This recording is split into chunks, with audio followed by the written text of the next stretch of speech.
What's up? What's up? What's up? Welcome back to Vincent G Cards. Today we've got a little bit of a different one. So today I wanted to go through and actually take a look at the breakout players I'm investing in for this upcoming NBA season. That being said, this is not financial advice. I do not want to get anyone in trouble financially. These are solely the players that I am choosing myself to invest in this off season, and I'm predicting for their value to go up during and throughout the year. So I'll start off. There's two honorable mentions that I want to bring forward here. Nikola Topić of the OKC Thunder. We've seen him quite a bit in the Summer League back in July, where he played extremely well. He was out all of last season with an injury, and this is a man that was expected to be in the lottery last season before an injury kept him out for the rest of his season, and then also all of the regular NBA season that would have been his rookie season. It'll be really exciting to see how well his game develops on an Oklahoma City Thunders team that's already loaded with talent, that's bringing back almost entirely the same team as last year that won him NBA trophy.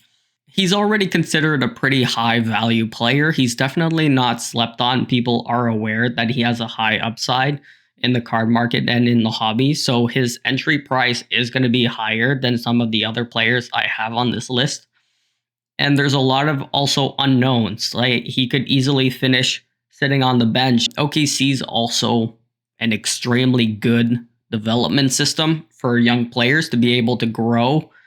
Just look at Lou Dortz, look at Cason Wallace, look at Trey Mann that's now with Charlotte Hornets. You can look at Shea and how much his game has grown in OKC throughout the years. There's so many players on that team that have just grown into, and the list just keeps going. They have a ridiculous bench with an enormous amount of talent, and it will be very difficult for Topić to carve out his role, which is why he's on my honorable mention. I've spent way too much time on one player.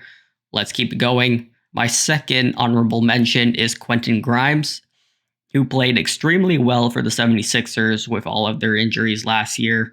He was averaging, I think, almost 18 points per game, and easily could have been higher than that if it wasn't for the 76ers trying to tank for a better lottery pick, which landed them VJ Edgecombe, which is going to be a phenomenal talent. But there's just a lot of players behind him that's preventing me from placing him on this list. And he's not necessarily going to see an uptick in his production coming off the bench. But I think it's definitely one of those where he's gotten the opportunity and he's shown that he can play at an elite level. So if injuries arise in Philly, which has definitely been the case throughout the past couple of years, and obviously with Paul George and Joel Embiid, the futures with them are very unknown for the 76ers team. They have a really good guard group. Jared McCain, Tyrese Maxey, now VJ Edgecombe, and add Quentin Grimes in there. But just because they're so heavy on that side, that's why I place Quentin Grimes on the honorable mentions. But a phenomenal player. He's on his fourth team in his fourth year. He's still quite young. That being said, let's jump right into the main list of my top 10 breakout candidates and the players that I am choosing to invest in for this offseason. In the hobby, there's a lot of variations, and especially in NBA cards, to be able to buy just a base card. A base card of a rookie is still going to get you a decent amount of value, but you don't have to get into necessarily rare parallels and prisms or numbered cards in order for you to get your return on your investment. Obviously, when you go there, your entry fee is going to be higher, and also your margin for profitability is also going to go up. So it's definitely a good route, but it'll all depend on how much money you have to spend on these players. That being said, so let's get into the top 10 list. I'm starting with Ausar Thompson, the lesser known twin. And I believe that Ausar Thompson is just slightly undervalued at the moment over Amin Thompson for various reasons. But the biggest reason is definitely because of blood clots delayed his sophomore season and also ended his rookie season prematurely. So was diagnosed with blood clots back in March of 2024 and didn't make his debut until late November of 2024. Now, all of this caused him to miss several months, where those months would have been used for development of his shot.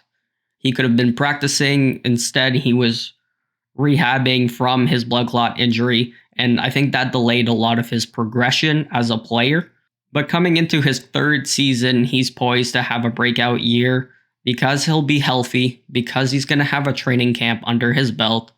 And with the Eastern Conference wide open, the Detroit Pistons, who already finished 6th in last year, I'm expecting them to finish easily in the top 4, if not in the top 3.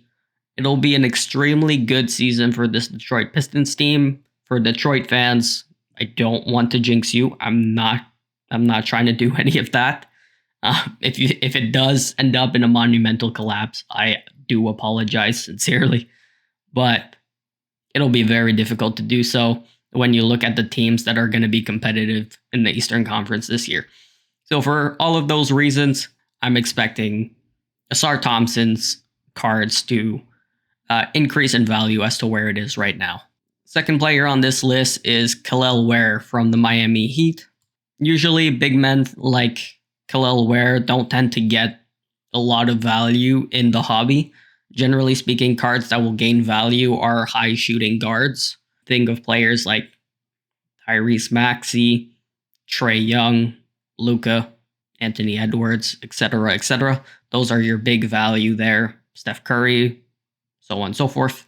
But Kel'el Ware is definitely going to see an uptick in his value just due to the fact of him being, or should be rather, a starting center for this Miami Heat team.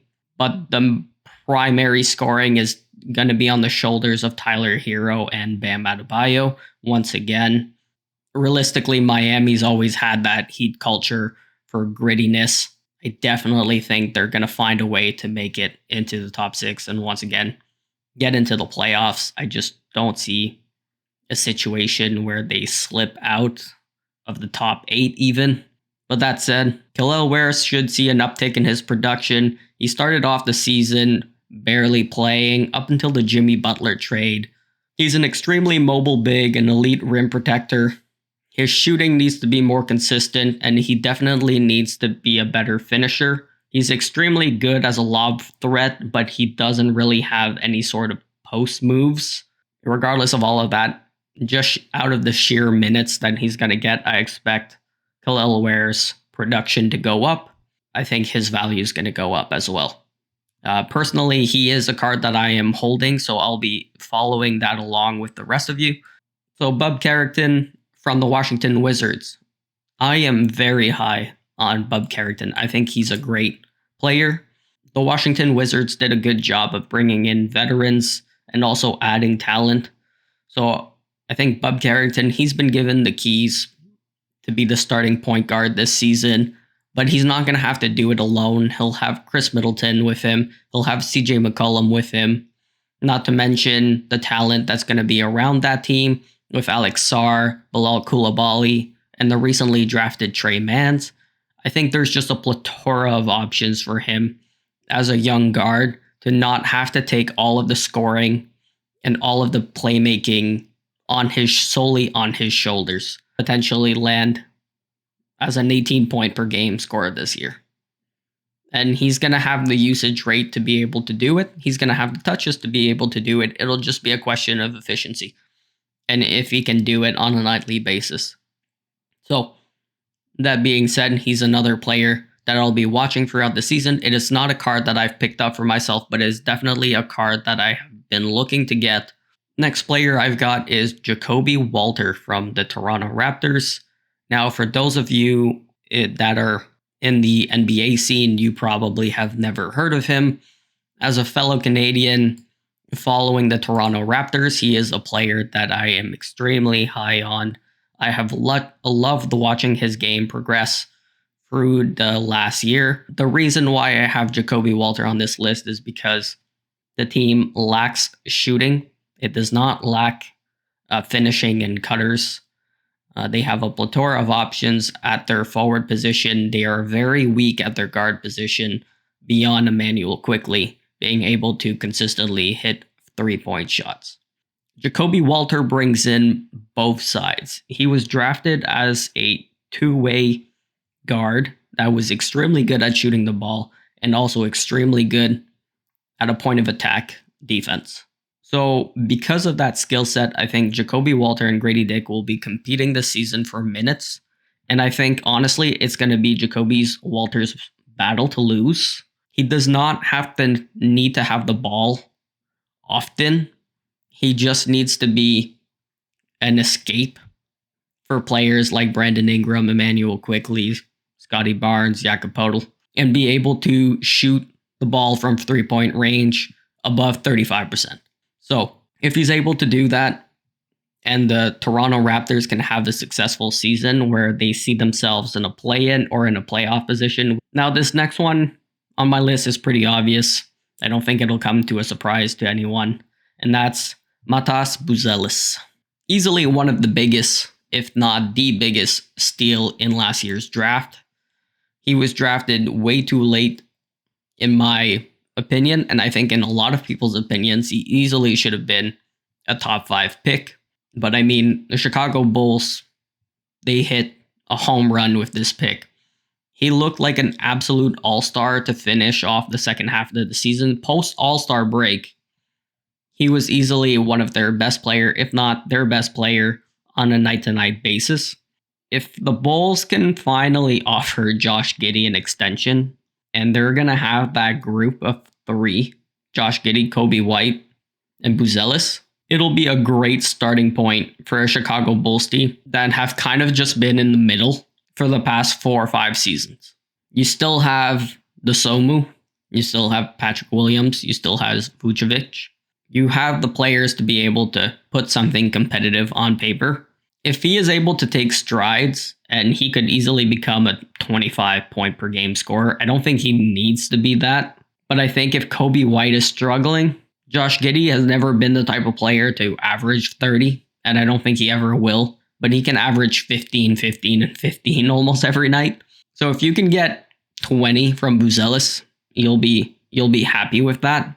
And just because of his high usage rate and his opportunity for growth, he made the breakout list.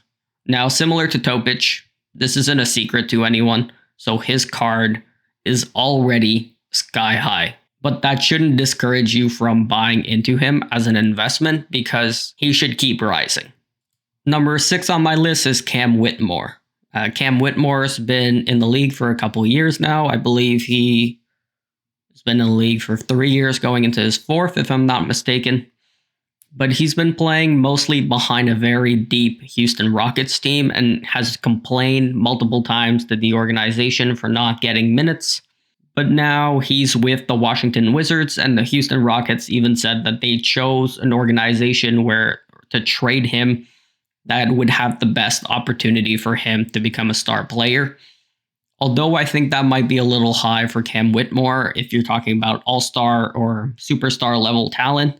But going to a Washington Wizards team is definitely going to open up the door for him to play consistent minutes every night. Whether that's starting or off the bench, he'll be playing easily 15 to 20 minutes a night. And I think that's exactly what Cam Whitmore needs. His talent has been kept on the bench for too long, and he'll finally have the opportunity to show it. And so I'm expecting him to have a huge season for the Washington Wizards this year, which is why he's made my list.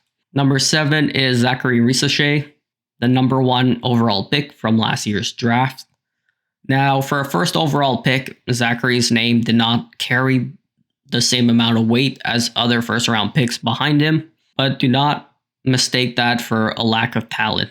Zaccharie Risacher has all of the talent in the world. He's still extremely young, and he has the skill set to be able to do anything in this league. He's already great defensively, and he's a great three-point shooter. He had multiple splits where he was shooting 40% from 3 over a month stretch. Although his card might be more expensive, as I've mentioned with other players on this list and on our honorable mention, he's another one that I'm expecting his value to continue rising with the Atlanta Hawks also taking a leap forward this year with the players that they've acquired and Jalen Johnson coming back healthy, and the Eastern Conference once again being wide open, I think the Atlanta Hawks could make a huge leap forward this year, thus gaining even more traction on a player like Zaccharie Risacher. Number 8 on this list, Andrew Nembhard. What a phenomenal player he is. And I'm going to vouch for any Canadian player in the NBA. But oh my God, did he have a huge breakout in the playoffs. With the injury to Tyrese Halliburton, he'll be the starting point guard for this Indiana team. And I think he's going to jump to an absolute all-star level. Now, I know that might be a little high to some, but I think he absolutely has the talent to be able to do so. And whether he fails in achieving that, I am investing in him all the way. If the Indiana Pacers can stay competitive with the injury to Tyrese Halliburton and give him the opportunity to come back in the playoffs, it will solely be off of Nembhard and Siakam. But Andrew Nembhard is definitely a player that's going to break out even more in this year because he'll be handling the starting point guard responsibilities for this team. Number 9 on this list, another Indiana Pacers. This one is Johnny Furphy. So Johnny Furphy did not really get much play time last season, but similar to Andrew Nembhard, who's getting an increased role with the injury to Tyrese Halliburton, I believe it'll be the same situation for Johnny Furphy, as he'll be expecting to come off the bench and play 10 minutes a night, maybe 15 minutes a night on a nightly basis.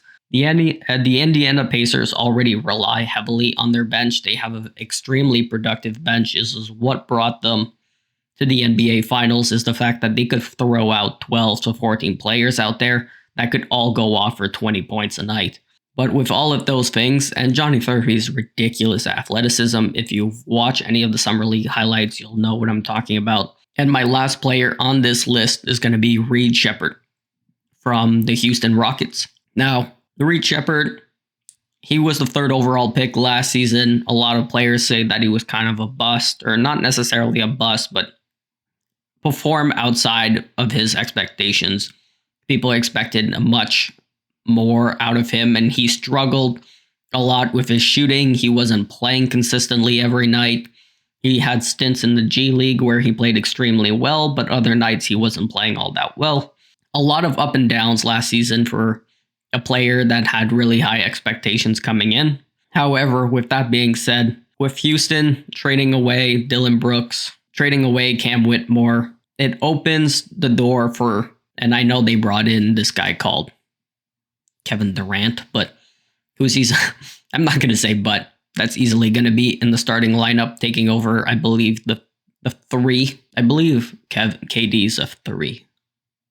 Anyways, that being said, there should be more opportunity for Reed Sheppard to play off of the bench, and they're going to need his scoring off the bench. He could easily be the 6th man. He could easily be what the Peyton Pritchard was to the Boston Celtics in his 6th-man spot. He easily could be what Tyler Hero was to Miami in his 6th spot.